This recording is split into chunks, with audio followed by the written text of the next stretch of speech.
Hi, everyone. Welcome to Conferring Toolkits to support Readers and Writers Workshop. My name is Stephanie Willis from the Literacy Party.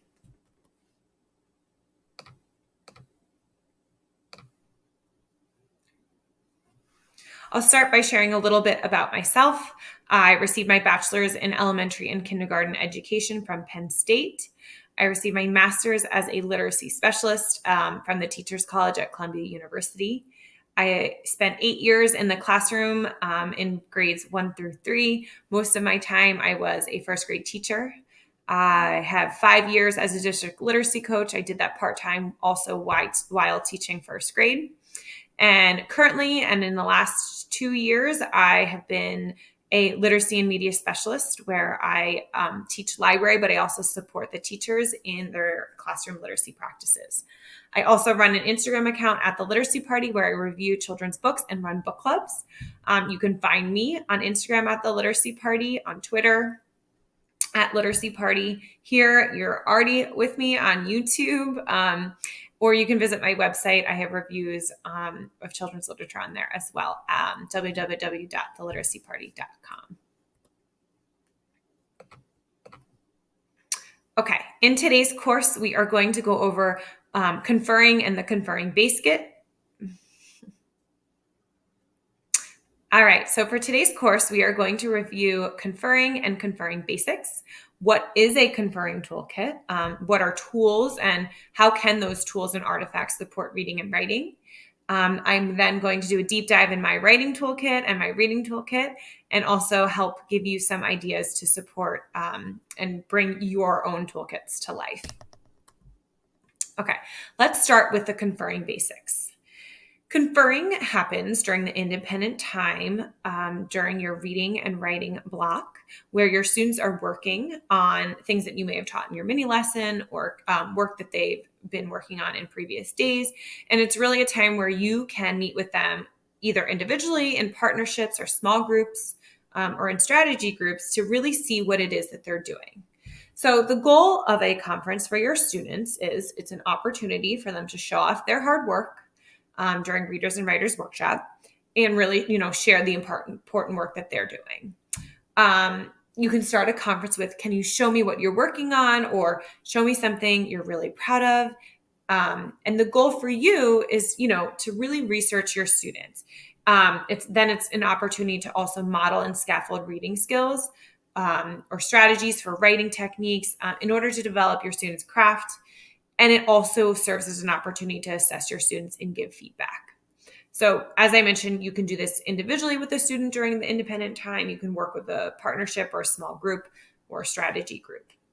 The conferring model follows the research, complement, decide, teach. So as I mentioned before, you start by asking your student to share, what they've been working on. That's your opportunity to research your student and really see what it is that they're doing in their reading and writing. You're going to research them and then find something that you can complement that they've been doing in their work. Then you will decide, based on the research you have taken, what will give you the biggest bang for your buck and really elevate your students' reading or writing. So it's important to remember that you're teaching the reader and the writer and not that specific writing piece and not that specific book that they're reading. So you want to see what you could teach them that will help them across writing pieces or across books that they're reading. Once you decide what that is, and that can be a really difficult thing to do, you will then teach them something to enhance their ability. And this is where your toolkit comes in. So your toolkit really serves as a place to pull these tools and artifacts out of that will support and scaffold what it is that they're working on. Okay, so what is a conferring toolkit? A conferring toolkit houses any and all tools and artifacts you may need or want to use during reading and writing conferences. So before I had a toolkit, I would find myself conferencing with a student and think to myself, oh, I really wish I had, my mentor text with me right now so I could show them an example of something that they could be doing in their writing. or, maybe they're solving tricky words. And I wish I had my mentor text for that, where I could say, remember when we looked at the beginning part of that word together as a class. Let's do that in your reading. But, if you don't have those things and can give them those concrete examples and demonstrations, it's a lot harder to teach your students. So your toolkit houses all of your resources that you will need during conferencing time. And instead of, having to get up mid-conference with a student that, you really only have 3 to 5 minutes to work with and wasting that time, you have your toolkit with you to pull from.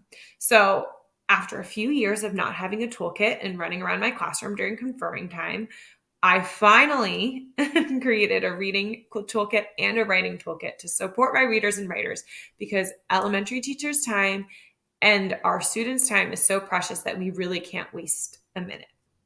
So I have a couple of different examples on here of possible places that you might want to house your tools and artifacts. So I have a caddy. That's a great option.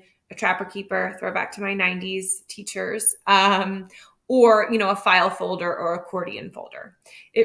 Or binder is fine too. It's really up to your personal preference and organization style. I taught reading in the primary grades for the most part. So I often had little tchotchkes and things that, little fun tools that, a trapper keeper for reading really wouldn't have been beneficial. So I kept mine in a tub or caddy. I'll show you in just a minute. And then for writing, I had so many different process pieces that it was easier for me to organize that in an accordion folder. So, you might have one for one and one for the other, but again, up to your organizational style. Okay, so we're going to start with writing toolkits, and pictured here is my writing toolkit, which I'll dive into in just a minute. As I mentioned, it is housed in an accordion folder. I'm going to walk you through some of my most favorite things in my toolkit, and then we'll go slide by slide where I'll give you some additional examples of things that you might want to have in your toolkit. Okay, so before we do our little deep dive, I do want to mention that you will probably be teaching narrative, opinion, and informational writing when you are teaching elementary school. So what I decided to do in first grade, we didn't have tons and tons of very lengthy pieces. So I kept narrative, opinion, and informational in one toolkit. You may want to separate those out, and that's absolutely fine, and have a toolkit for narrative writing, a toolkit for opinion, and a toolkit for informational. For me, that wasn't necessary, but again, up to your organizational style. One last thing about organization, and then I'll give you a sneak peek. Okay, I also kept my toolkit not only organized by type of writing, but by the writing process. So my accordion folder, which you'll see in just a minute, has a tab for immersion, generating ideas, planning, writing, revising, editing, fancying up, publishing, and celebrating, so that I could pull, my generating idea sheets to help my writers at any point throughout the school year. Okay. So we'll pause here on this slide, and I'm going to share with you my toolkit.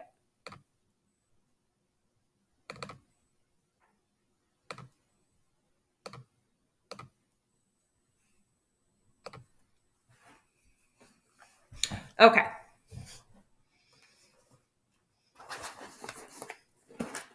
Okay, here we go. So here is my writing toolkit.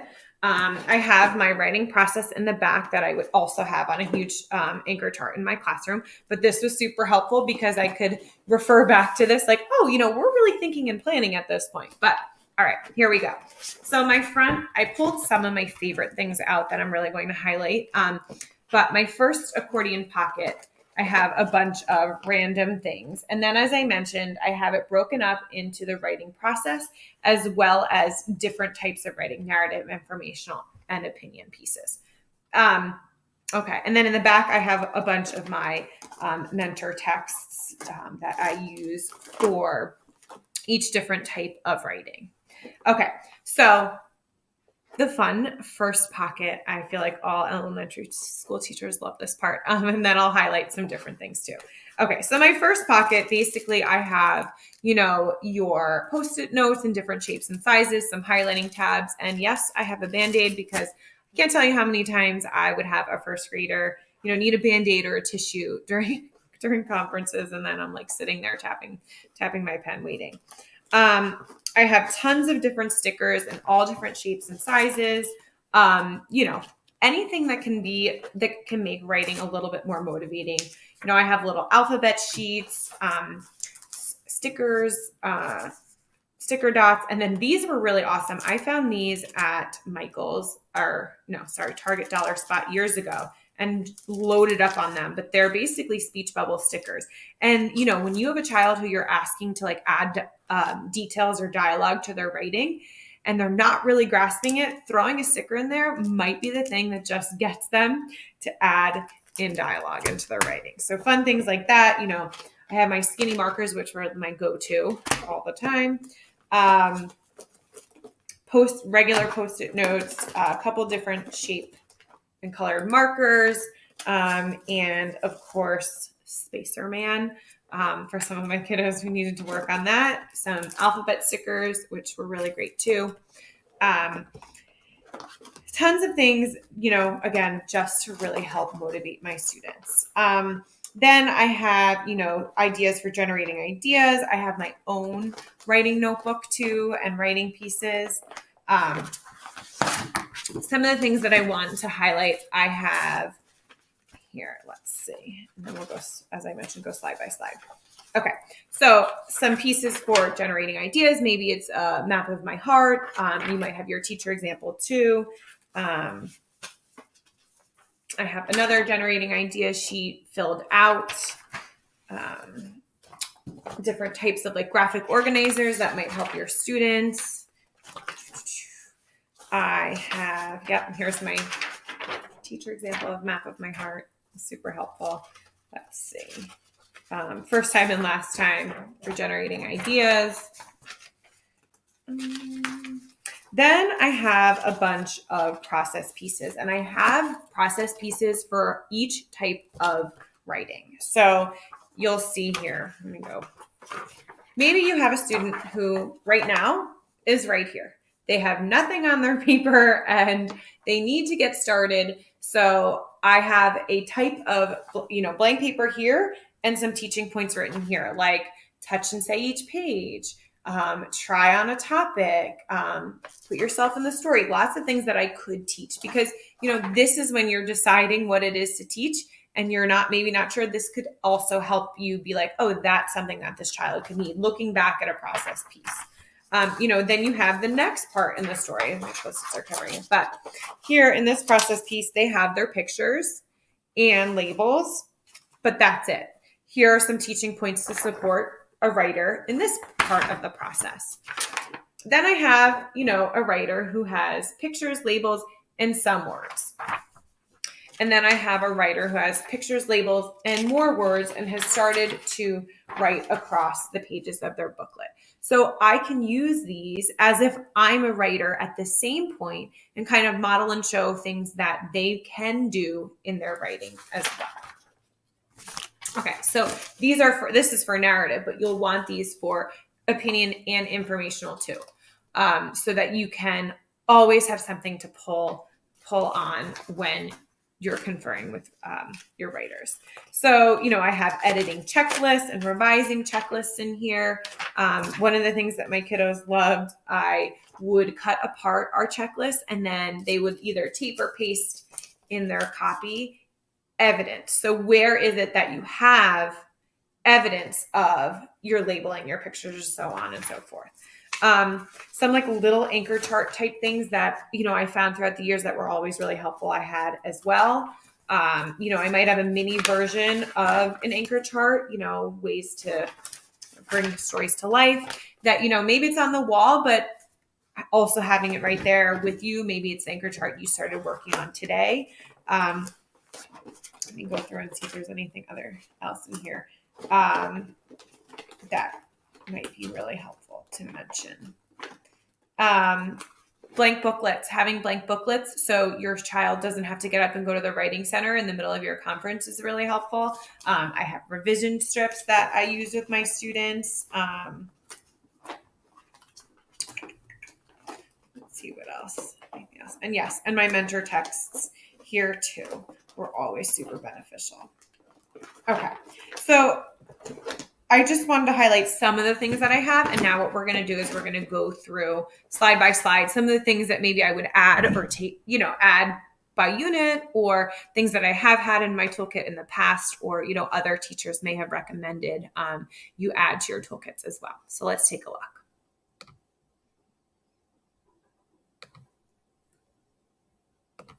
Okay, so in your immersion tab, you might want to have mentor texts, teacher exemplars, student exemplars, Post-its, stickers, highlighting tabs, all sorts of that stuff. The goal of your immersion part of writing is to get students acclimated to that type of writing. So that's really when pieces of that writing are most important.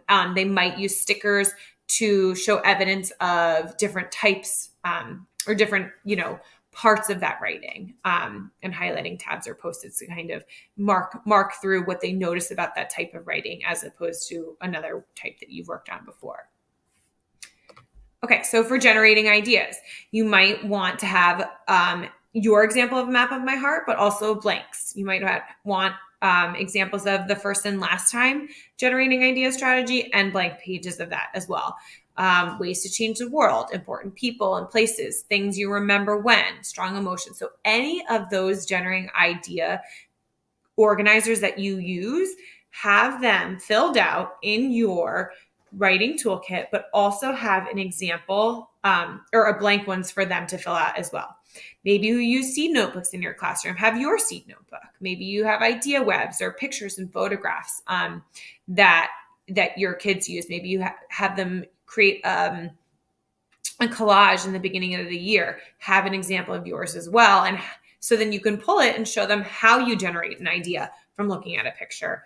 And then, review notebooks is something that I have my kids take around with them during our opinion writing process because they can, wherever they go, they take their notebook and take some notes. So any of those things that your children might need can go into your generating ideas tab.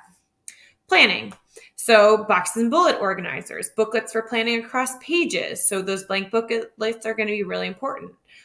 Maybe stems for rehearsing their stories, or story arch or mountain type sheets, timelines, one where, they can show the actions, and one for feelings, storyboards, index cards, W questions for writing, all good ideas to have in the planning part of your toolkit. So now when you're actually writing, teacher exemplars and student exemplars, you can save some from previous years of your students or use the ones that come as part of the books from the Teachers College. You also want examples, like copies of those examples, so you can mark them up. Maybe it's easier for a student to add dialogue to a piece that's not theirs, or see instances where maybe adding details becomes a little bit easier than the story that they've gone over and over again in their own head. And then hopefully they'll be able to transfer that skill. And then the exemplars by progression, which I showed you, I pulled out. So you're going to want to use your grade level progressions to come up with your progress pieces or process pieces. So take a blank booklet, and then, this is kind of an example for first grade, but maybe you have a blank booklet as your first piece in the process. And then, you have a booklet with pictures. And then you have one with pictures and labels. And then you have one with pictures and labels in 1 or 2 sentences, or, pictures and labels writing and, a published worthy type piece. So basically to have a piece that can support every writer in your classroom, and have that for each type of writing. And then, I find it really beneficial to stick a Post-it on there with details from the progressions that can help you with teaching points or deciding what to teach that writer. Writing checklists, they're also available, in the Writing Pathways books. That's a great thing to have in the writing section of your toolkit. Revising. So exemplars of writing, exemplars of revised writing, revision strips, different colored pens and markers, sticky notes, checklists, the cut up checklist, which I mentioned, and kind of play that prove it game. Like, show me where you have evidence of tape, cheap protectors. If you're editing and fancying up, maybe you want exemplars of editing marks, a really nice cover or title, colored sketches, your editing checklists, cut up checklists so writers can tag evidence. Again, the prove it game, but for this editing part. Spaceman, so that they can see that if they're fancying up a piece, maybe they should put some spaces between those words. Lists of adjectives or like fancier words that maybe they want to switch out. Whiteboard markers, foundations, or whatever your phonics alphabet, so they can go back and check their spelling, their word wall, personal word wall, or in my school we had words I use when I write book.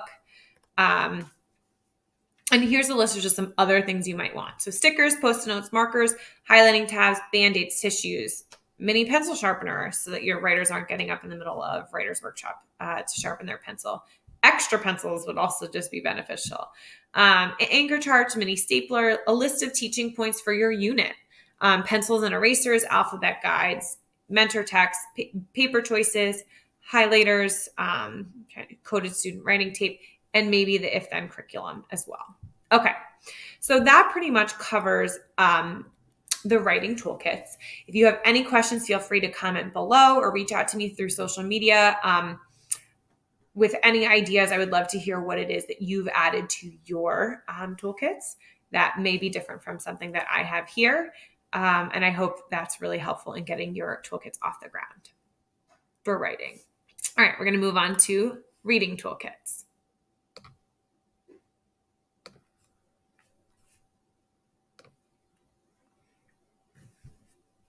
Okay, so we're going to jump right into my reading toolkit. I am going to share and highlight some of my favorite things in my reading toolkit with you, and then we'll go slide by slide, and I'll share some of the other ideas that you may need or want to have in your toolkit as well.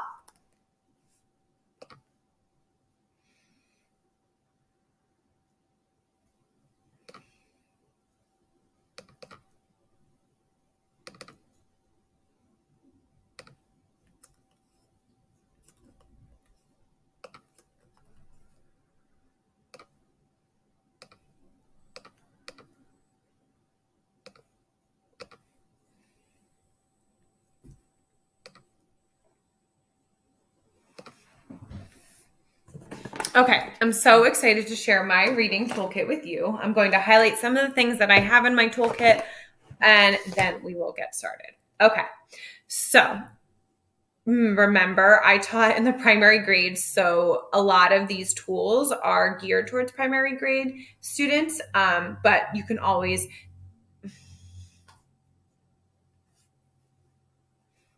Okay, I'm super excited to share my reading toolkit with you. I'm going to highlight some of the things that I have in my toolkit. So here we go. I have some of my favorite things. I have my foundations cards. These are basically just alphabet cards. It depends, whatever curriculum you use for word study or phonics, that you can have your alphabet in your toolkit. I also have a mini set of our alphabet cards as well, so that we can kind of build words together. I have some random games in here, a rhyming game, a beginning blends game, because that might be something a child needs to work on. I also have some magnetic letters, and I have a whiteboard and magnetic board in my toolkit as well. I have some bookmarks about how to use sticky notes or any bookmarks that you might have that help across the reading units that you have. I have highlighting bookmarks.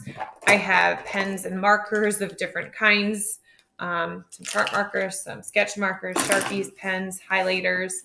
I happen to have, my school uses foundations. So I have our foundations trick words here as well.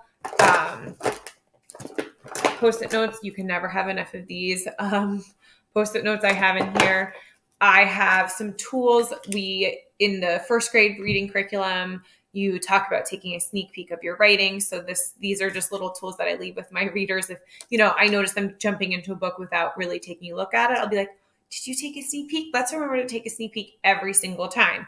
And leaving this with them really motivates them to want to take a sneak peek, because anything that can make reading more fun is always a good thing. A tool that we used in the first grade curriculum was a game that we played with partners. So your partner would kind of monitor your reading and use this as a, keep going if, you haven't made any errors, or oops, fix it up. So you take another look at what you're reading and have to fix it up. So any of the little tools that this curriculum gives you anyway is great to have in here as well. I have a Echo phone, so we can talk about fluency, or a phonophone. You might have those too, which are or the fluency phones are great. You might have, let's see, a magnifying glass to either take a closer look at something in the pictures to maybe help support the words, or looking back at, maybe you're sending your kids to look for sight words, or really take a close look at the beginning sound of that word and try to make that sound. A flashlight is always super fun. Maybe you're hunting for different things in the book, or maybe you're just using it to follow along, or just using it as a motivator for a reader who is reluctant to read one day. I have an ice cream scoop to remind my students to scoop up more words while they are reading and read in more meaningful phrases. I also have a grade level band of texts. So, if you are kind of struggling with where a child might be, or, need to help them a little bit more with Just Right books, having kind of some leveled readers that the levels of in your grade level band is helpful to kind of assess your readers as you go too. Have your mentor text. That's super important. I have my clipboard with my conferring notes sheet here. And, we use foundations, as I mentioned before. So I have some of my foundations resources here too. Anything else you might want to have in here are mini anchor charts, or things that your readers might want or need. So the amount of tools for reading are really endless. Maybe you have a mini anchor chart that you leave with your readers. Okay, so that was just kind of a deep dive into my toolkit. We will look a little bit closer at different parts of reading where you might need different tools to kind of support, and we'll go through some of those ideas right now. Okay, so this is more of a broad look at your reading toolkit. Maybe you'll want grade level bands of text, which I shared with you. Maybe you'll want a piece of paper, which I linked here actually on the right. This is a reading level band of features of those texts at different levels. That's really helpful. So maybe you have a B level reader and you're trying to get them, kind of push them a little bit further along. What can you teach them about that type of text that'll help support them get to a higher level text? So that's really helpful. I will link these slides below. You can click, that's a free download. So that'll be great. Your conference notes, current or mini anchor charts, current mentor texts, chart or blank printer paper, chart markers, reading, learning progressions, which are available in the curriculum, the Teacher's College curriculum. Okay, so maybe tools for decoding or word solving. So your curriculum strategy bookmarks, mini anchor charts, magnifying glass, magnetic letters and a mini cookie sheet, a whiteboard, sight word cards, highlighters, foundations, or whatever alphabet it is that you use, an alphabet sheet, and the tile boards for foundations if you have those. Very similar to the magnetic letter cookie sheet. So any of those kinds of things are really helpful. For fluency, maybe you have the strategy bookmarks, or you have a fluency phone, or the microphone, the Echo microphone that I have. Maybe you have an ice cream scooper, or you give your little kids a spoon to remember them to scoop up more words. A stopwatch, the fluency rubric, which is linked here as well. Foundation scoop passages, or any scoop passages are helpful for building fluency practice too. Comprehension, maybe you use the Teacher's College or whatever curriculum strategy bookmarks you might have, Post-it guides, reading response menus, or, reading response writing stems, any of those kinds of things, graphic organizers that you may use to kind of help a student,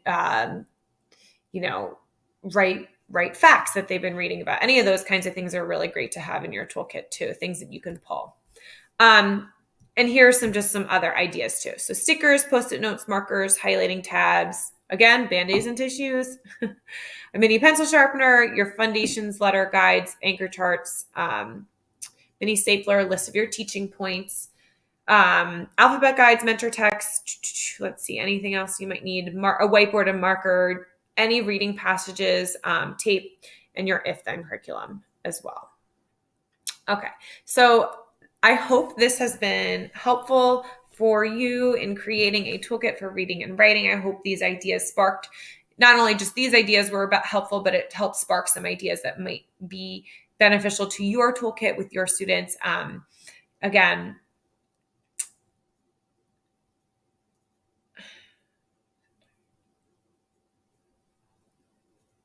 okay, so here are just some other ideas that might be helpful. Any kinds of stickers or Post-it notes, markers, highlighting tabs. A lot of these are similar to the ones for writing.